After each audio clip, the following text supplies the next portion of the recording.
Hola. Bueno, ¿qué tal? Buenas tardes. Mi nombre es Paula Varela. Agradezco a la Federación por la invitación y particularmente a las compañeras que me convocaron. Bueno, ha sido un día largo, así que vamos a ser breves para poder abrir el debate. Lo primero que les quiero decir es que no vengo a hablar de género, ni vengo a hablar de los problemas de las mujeres. Vengo a hablar de la clase trabajadora y de los problemas de la clase trabajadora y de sus organizaciones. Para eso, una primera cosa, retomando algo que se dijo la vez anterior, que es... estaba la filmina de otro. Para eso, una cosa retomando algo que se dijo en la última, en el panel anterior, o sea, respecto de qué es la clase trabajadora. A mí hay una definición de un tipo que se llama Ricardo Antunes, que es un sociólogo brasileño, que me gusta mucho a mí, que define a la clase trabajadora como la clase que vive del trabajo. Sencillito, no es muy complicado, pero sin embargo es muy preciso. Y creo que tiene que ver con lo que decía un compañero por allá, que si a mí me sacan el salario, el mes que viene quizás aguanto con alguna que otra reserva, el siguiente mes soy indigente. ¿Por qué? Porque la única forma que tengo yo de sobrevivir es trabajar.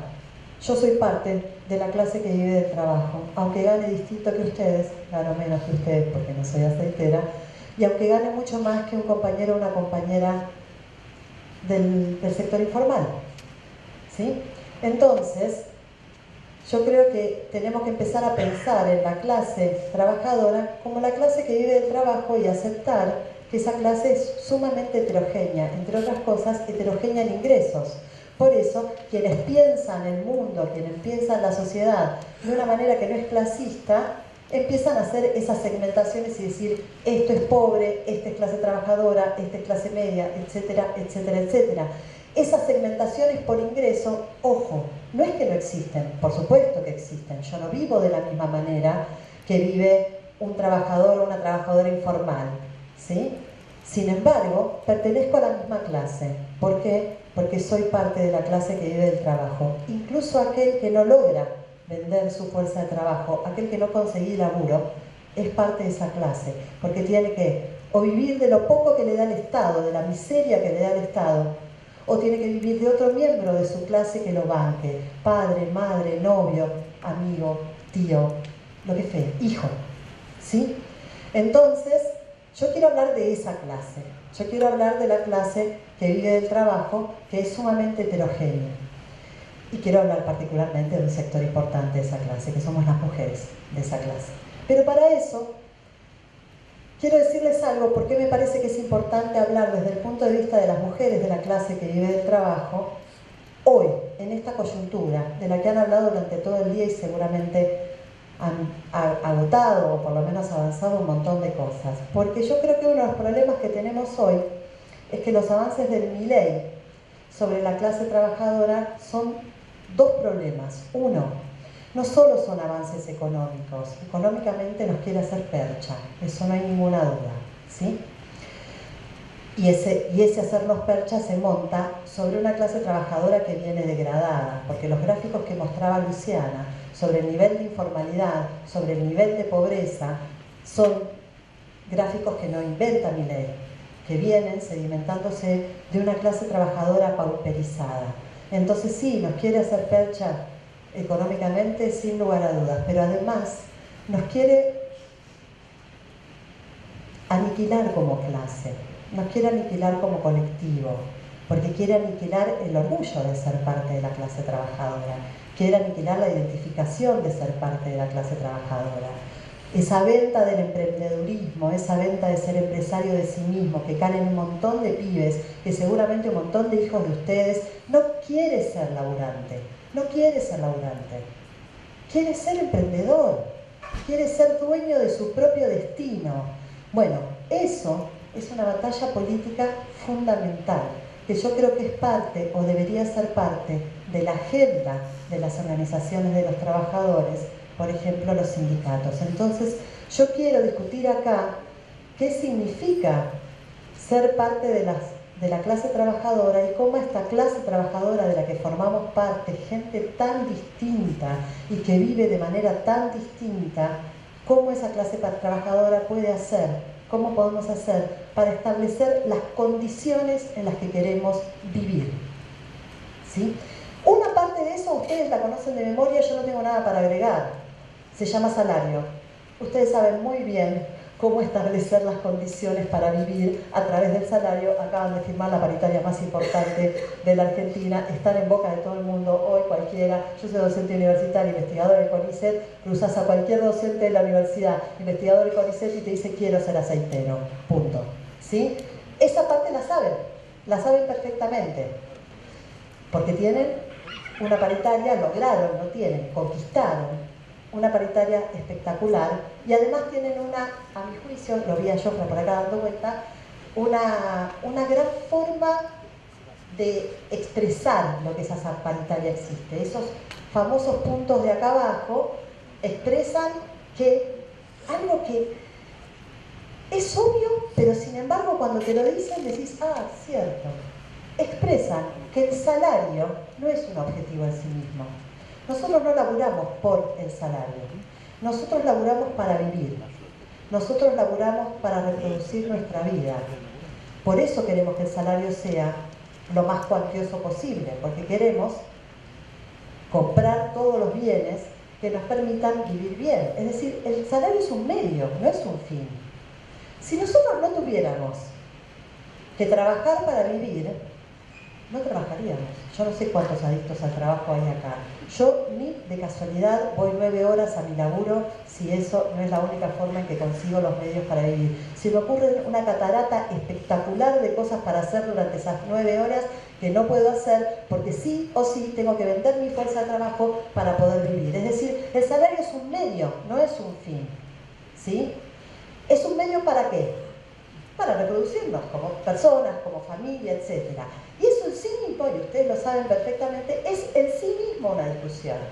No existe como dato de la realidad cómo reproducimos nuestra vida. Eso es una conquista, ustedes lo saben bien. Si ustedes le preguntan en este momento a Bertie Venegas Lynch, el supuesto mega intelectual de Milei, ¿qué necesita un trabajador o una trabajadora para vivir? Le va a decir, y bueno, un poco de comida, carne no hace falta, un poco de comida, hay millones de personas que se reproducen sin comer carne, sencillo.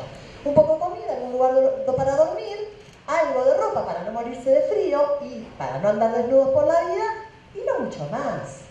Primer comentario de ese tipo de gentes es, che, pasás por una villa miseria y está lleno de aires acondicionados.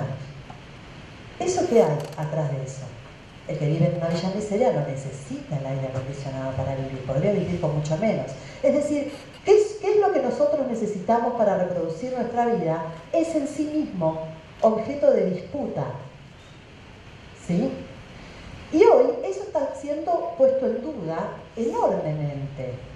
Y yo creo, a diferencia de muchos otros compañeros y compañeras de organizaciones sindicales, de organizaciones políticas, que cuando atacan a este nivel nuestras condiciones de vida, lejos de replegarnos y arrinconarnos y aguantar, de abrazarnos hasta que vuelva, para ser clara, creo que hay que dar pelea hasta morir. ¿Sí?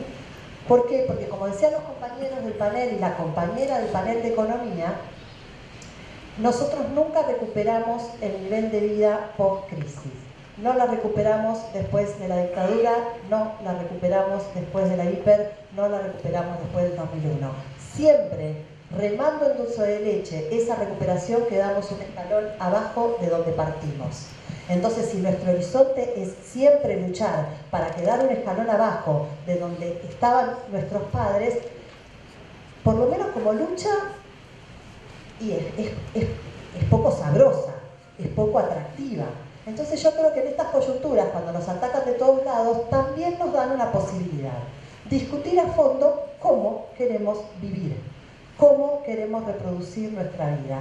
Y ahí, las mujeres de la clase trabajadora, que somos quienes trabajamos para vivir, junto con ustedes, con los varones, tenemos mucho para decir. ¿Por qué? Porque el salario implica el conjunto de bienes que nosotros necesitamos para vivir, ¿sí? ¿Por qué? Porque implica lo que podemos comprar en el mercado. Pero hay una parte que no se discute en el salario, que no está discutida en el salario. Y es todo el trabajo de reproducción social que llevan adelante sus compañeras, sus hijas, sus madres en el campo del hogar. Es decir, alguien tiene que hacer la milanesa para que esté en la mesa. No se hace sola la milanesa, hay que comprarla, hay que hacerla, hay que freírla y hay que ponerla en la mesa. Alguien tiene que hacer el lavado de la ropa para que ustedes puedan ir con el trabajo, al trabajo limpios. Alguien compra el shampoo, alguien compra el jabón, alguien limpia la bañadera, alguien limpia ese inodoro, alguien hace todo lo que el feminismo de la reproducción social llama el trabajo de reproducción social. Y ustedes lo saben, con más o menos ganas de saberlo, pero lo saben. Saben que alguien hace ese trabajo, porque ustedes van a trabajar y tienen eso realizado, ¿sí? Ahora, ese trabajo es un trabajo absolutamente necesario para el capital, no solamente para que nosotros podamos reproducirnos. Si alguien no hiciera ese trabajo, el señor Urquía no tendría laburantes en General Dehesa, porque ustedes, como laburantes de General Dehesa, tienen que ir alimentados, vestidos, abrigados, bañados, etcétera, etcétera. Y todo eso implica los bienes que ustedes compran con su salario y un trabajo que no garpa nadie. Un trabajo gratis.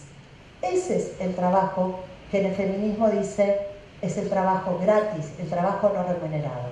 Ahora, y esta es una trampa alucinante del capitalismo, todo ese trabajo parece un problema privado de la clase trabajadora, parece un problema que se resuelve sí o sí en el hogar. Lo voy a poner en estos términos.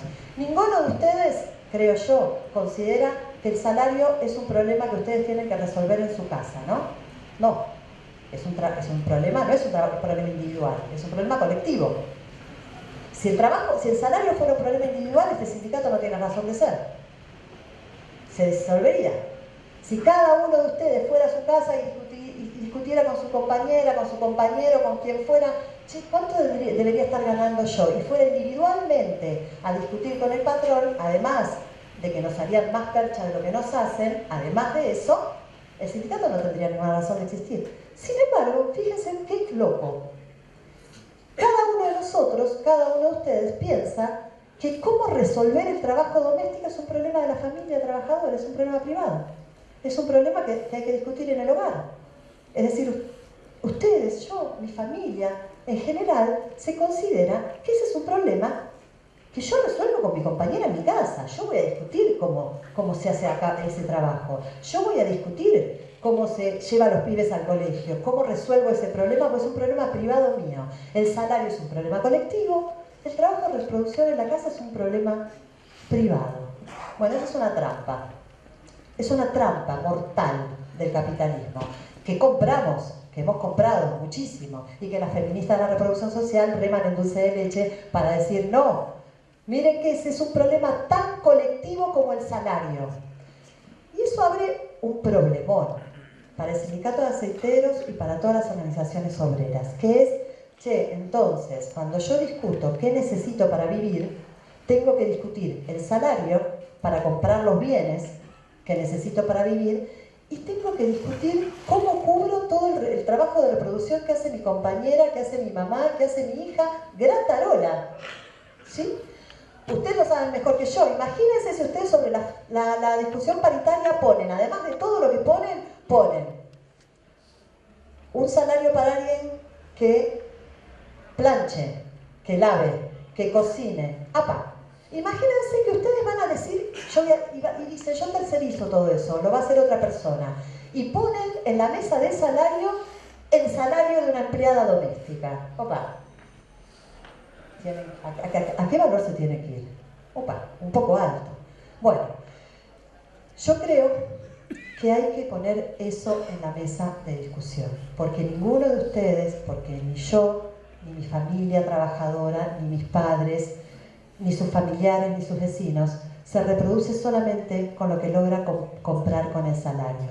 se reproduce también gracias al trabajo gratis que llevan adelante las mujeres de la clase trabajadora. Y digo, por supuesto, siempre va a haber alguien que dice, yo ayudo. No ayuden, muchachos, laburen, no ayuden, laburen, ¿sí? Ahora, cualquiera me puede decir, pero escuchame, yo laburo 10 horas en la fábrica, ¿querés que encima labure bien? Buen punto, buen punto. ¿Qué hacemos con eso? Bueno, yo creo que esta discusión que hay que introducir en los sindicatos, y que es una discusión clásica del feminismo, clásica, histórica del feminismo, implica 3 cosas hoy muy importantes. A, que como parte de la discusión de cómo queremos vivir como clase trabajadora, no solo no alcanza a discutir el salario, sin el cual no podemos ni empezar, eso estamos de acuerdo, ¿sí? Sin el cual no podemos ni empezar, sino que tenemos que discutir, por ejemplo, cuáles son los servicios públicos que va a prestar el Estado para poder reproducir la fuerza de trabajo. Lo digo clarito. Si en tu barrio hay o no hay escuela pública de doble jornada, no es lo mismo que si no hay. Si en tu barrio hay salita de salud, no es lo mismo que si no hay. Lo saben perfectamente. Y si no lo saben de ustedes, lo saben sus compañeras, mejor que ustedes. ¿Sí? ¿Por qué? Porque si no hay, hay que preguntarse dónde dejo yo a los chicos para ir a laburar. ¿Cuál es el sistema que se llama cadena de cuidados para poder asistir a esas personas? Si no hay, ¿cuántos barrios de donde viven ustedes tienen residencias de adultos mayores públicas? Si tienen, díganme en la dirección porque necesito. Entonces, no hay. Entonces, una discusión sobre cómo queremos vivir, que incluye el salario, incluye también cuándo vamos a pelear por la provisión de servicios de reproducción social que presta el Estado. Y eso hay que meterlo en la discusión paritaria sin pestañear.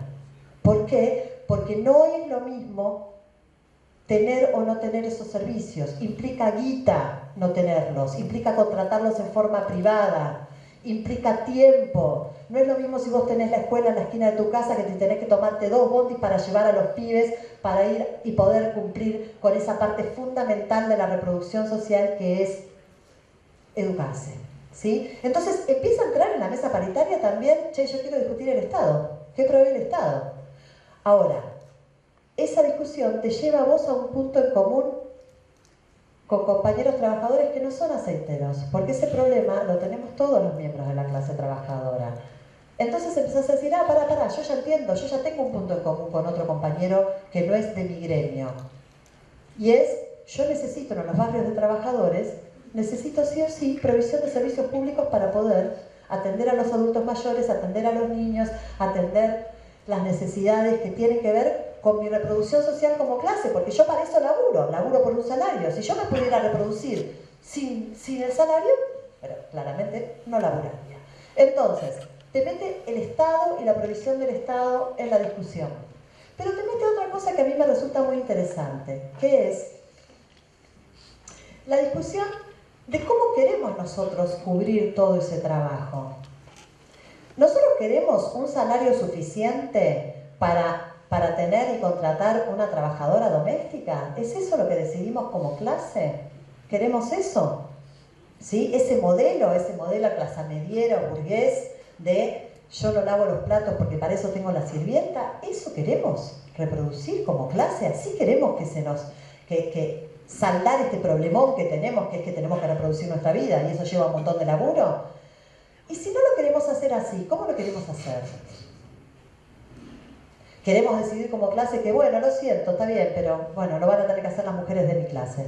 Lo siento, es así. Va a haber un sector que se llama mujeres que lo hacen y bueno, se quedarán con menos tiempo, tendrán menos tiempo para jugar al fútbol, tendrán menos tiempo para visitar amigos, tendrán menos tiempo para hacer política, tendrán menos tiempo para participar de sindicatos de aceiteros, pero lo siento en el alma, porque así decidimos como clase que vamos a reproducir nuestra especie.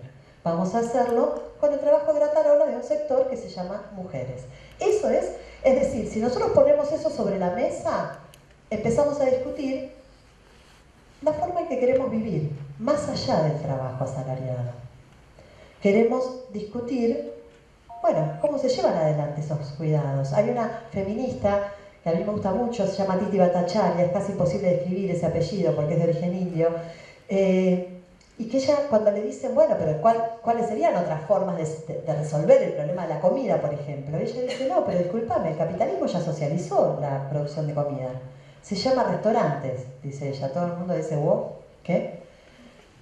Y ella dice, sí, un restaurante es una comida socializada, es un comedor socializado, ¿no?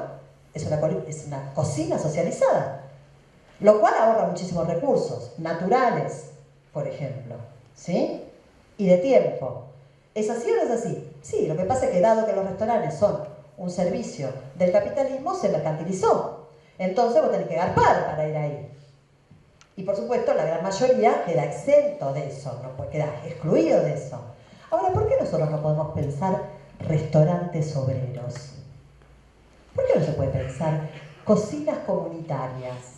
En donde se pueda, el trabajo de cocinar esté por fuera de ese lugar privado de las mujeres en donde se hace individualmente para los miembros de la familia. ¿Por qué eso no podemos discutirlo como clase? ¿Por qué no se puede discutir lavanderías socializadas, no transformadas en mercancías, no el lavadero al que vos llevas la pilcha, te lo dan, etc.? No, formas comunitarias, formas sociales, democráticas de resolver eso que no podemos evitar hacer. No se puede evitar hacer el trabajo de reproducción social, porque necesitamos cuidados, porque necesitamos vestirnos, porque necesitamos...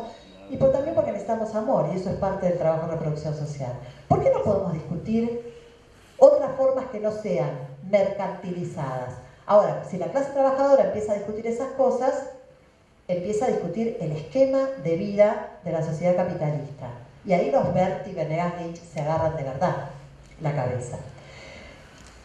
Y quiero terminar haciendo referencia a una otra cosa que tiene que ver con la invitación acá.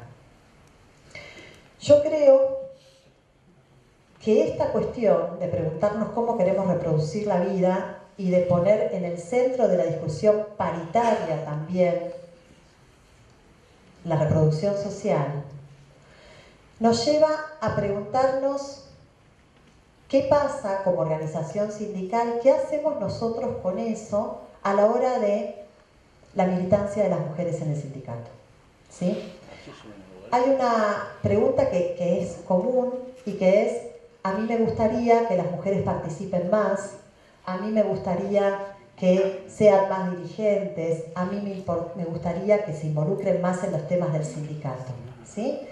Y nunca parece muy claro por qué nos involucran. Entonces hay hipótesis de todo tipo. A las mujeres no les interesa esto, les gustan más otras cosas, o las mujeres... Entonces se empiezan a ver hipótesis raras sobre por qué las mujeres no militamos más en los sindicatos.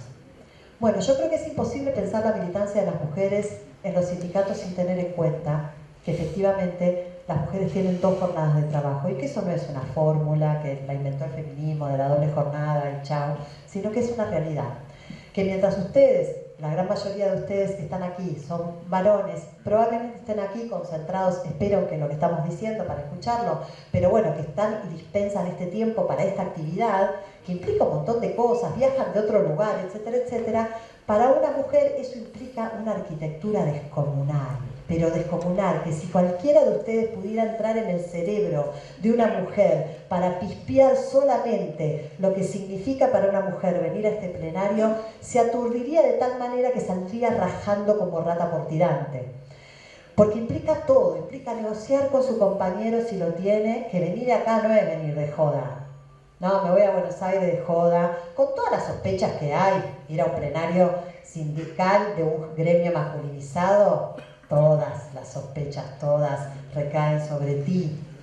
Bien, implica negociar eso, implica una arquitectura para ver quién se ocupa de los pibes. Así, por supuesto, si los pibes son chiquitos, olvidate, es una cadena de cuidado que empezás a llamar a la quinta vecina, ya no te acordás ni el nombre de la mujer a la que le vas a pedir que te cuide el pibe, porque te vas a un plenario de aceiteros a Capital, pero es como delirante la discusión. Implica involucrar esas cadenas infinitas, todo eso, pero además implica que acá, la compañera que está en este momento acá, está con la mitad de la cabeza acá y la otra mitad en eso que armó una arquitectura descomunal. Entonces uno dice, che, ¿por qué participan menos? ¿Por qué hablan menos? Y porque tengo la cabeza en otro lado. Porque tengo la cabeza en otro lado. Porque hice un esfuerzo brutal para estar acá, pero tengo la mitad o un cuarto de la cabeza en otro lado, porque aparte mi nena tenía un problema en el colegio y entonces, ¿cómo se habrá resuelto? Porque mi marido es bueno, pero viste que no está muy ducho para esos temas. Todo ese tipo de cosas. Entonces, si un sindicato se quiere preguntar, y un sindicato masculinizado como el Aceiteros, se quiere preguntar y quiere impulsar una política de involucramiento de las compañeras, no en la Secretaría de Género. Yo festejo la Secretaría de Género y abrazo la Secretaría de Género, pero ojo con una cosa, compañeros. Ojo con que la Secretaría de Género se transforma en el lugar donde están las minitas y discuten cosas de minitas, ¿sí? La Secretaría de Género es importante siempre que no obture la posibilidad de que haya una secretaria general de sindicato aceiteros mujer, ¿sí? Entonces, Secretaría de Género sí, todas, pero queremos secretarias generales, secretarias adjuntas, secretarias gremiales. Pero para eso, yo me acuerdo, no me lo voy a olvidar nunca, una entrevista discutiendo estas cuestiones con una gran dirigente, no voy a decir el nombre, pero la gran mayoría de ustedes la deben conocer, una gran dirigente sindical, mujer, espectacular, que se quejaba de que las mujeres participaban poco. Y cuando contaba la dinámica de su participación en las asambleas, ella decía, no, porque yo voy a la asamblea con los dos pibes, iba a las reuniones del sindicato con los dos pibes revoloteando por ahí, terminaban las reuniones del sindicato 12 de la noche, se iba con los pibes, por supuesto discutía con el marido, que llegaba a las 12 de la noche con los pibes, que se tendría que haber acostado a las 10 para ir al día siguiente, contaba una odisea y decía, bueno, eso es lo que tenemos que hacer las mujeres trabajadoras si queremos militar. Bueno, yo estoy en desacuerdo. Yo estoy en desacuerdo. Si eso es lo que tenemos que hacer las mujeres trabajadoras para poder militar, entonces, compañeros, nos están pidiendo que seamos superhéroes. Y nosotros no somos superhéroes, somos mujeres trabajadoras. Somos mujeres de la clase que vive del trabajo. Somos compañeras de ustedes. No nos pueden pedir que seamos extraterrestres. Nos tienen que pedir que seamos como ustedes, compañeras, pares. Y para eso es la organización sindical la que tiene que garantizar que nosotras podamos militar. ¿Cuántas organizaciones sindicales planean estos plenarios y planean en la sala de al lado una guardería o una juegoteca o un lugar donde profesionales puedan estar con los chicos y las chicas cuidándolos mientras su mamá está acá escuchando, dialogando, discutiendo? ¿Cuántas organizaciones tienen en el presupuesto para estos eventos pensado contratar profesionales, un lugar para los chicos? ¿Cuántas organizaciones piensan que el tiempo de la militancia es completamente masculinizado, que se alarga a horas de la noche, que es imposible para una compañera estar? ¿Cuántas organizaciones piensan como problema de la organización sindical que si no estructura las condiciones de militancia para las mujeres es imposible que las mujeres se involucren más? O si no, estamos destinadas a tener militancia de mujeres para cuando las mujeres son jovencitas y todavía no están casadas o no tienen hijos, y entonces pueden disponer de ese tiempo.